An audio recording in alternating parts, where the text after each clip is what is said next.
Hello guys, welcome back to my channel. सबसे पहले मेरी तरफ से आप सबको जय माता दी। आज मैं अपने चैनल पर नवरात्रि स्पेशल भजन लेकर आई हूँ। आप लोग लास्ट तक देखिएगा, बहुत ही अच्छा लगता है, बहुत ही प्यारा है। और अगर अच्छा लगेगा तो लाइक शेयर सब्सक्राइब जरूर कर दीजिएगा, और नए होंगे तो बेल आइकन को प्रेस कर दीजिएगा ताकि मेरे नए नए वीडियो का नोटिफिकेशन आप लोग के पास तुरंत चला जाए।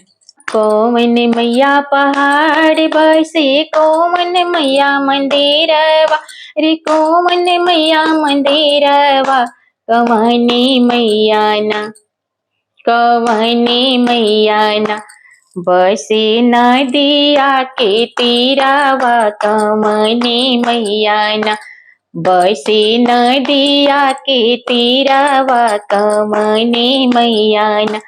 दुर्गा मैया पहाड़ बसे, दुर्गा मैया पहाड़ बसे, काली मैया मंदिरवा, अरे काली मैया मंदिरवा, शीतली मैया ना, शीतली मैया ना, बसे नदिया के तीरवा, शीतली मैया ना, बसे नदिया के तीरवा, शीतली मैया ना। कौन मैया गोर बाड़ी, कौन मैया करिया रे, कौन मैया करिया, कवने मैया ना, हो कवने मैया ना, बड़ी सुंदर सलोनिया, कवने मैया ना, बड़ी सुंदर सलोनिया, कवने मैया ना।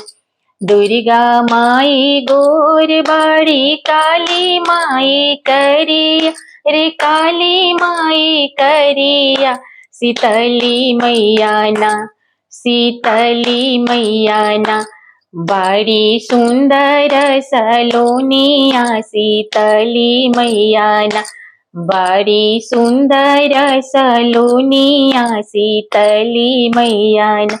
कौन मैया तलवार लिहली, कौन मैया खपड़वा रे, कौन मैया खपड़वा, कवने मैया ना, लिहली जोड़ा नरिया लावा, कवन मैया ना, लिहली जोड़ा नरिया लावा, कवने मैया ना। दुर्गा मैया तलवार ली, काली मैया खपड़वा, अरे काली मैया खपड़वा, शीतली मैया ना, शीतली मैया ना, लिहली जोड़ा नरिया लावा, शीतली मैया ना, लिहली जोड़ा नरिया लावा, शीतली मैया ना।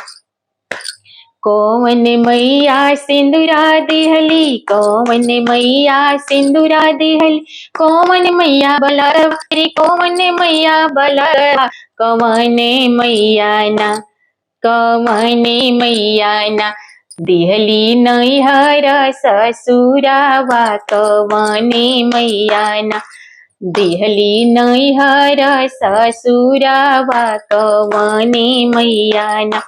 दुर्गा मैया सिंदूर दिहली, दुर्गा मैया सिंदूर दिहली, काली मैया बलकवा, अरे काली मैया बलकवा, शीतली मैया ना, शीतली मैया ना, दिहली नैहर ससुरवा, शीतली मैया ना, दिहली नैहर ससुरवा, शीतली मैया ना, दिहली भाई से भतीजावा, शीतली मैया ना, दिहली भरल भंडारावा, शीतली मैया ना। अगर मेरा भजन अच्छा लगा होगा तो लाइक शेयर सब्सक्राइब जरूर कर दीजिएगा। फिर मिलती हूँ अगले वीडियो में, तब तक मेरी तरफ से आप सबको जय माता दी।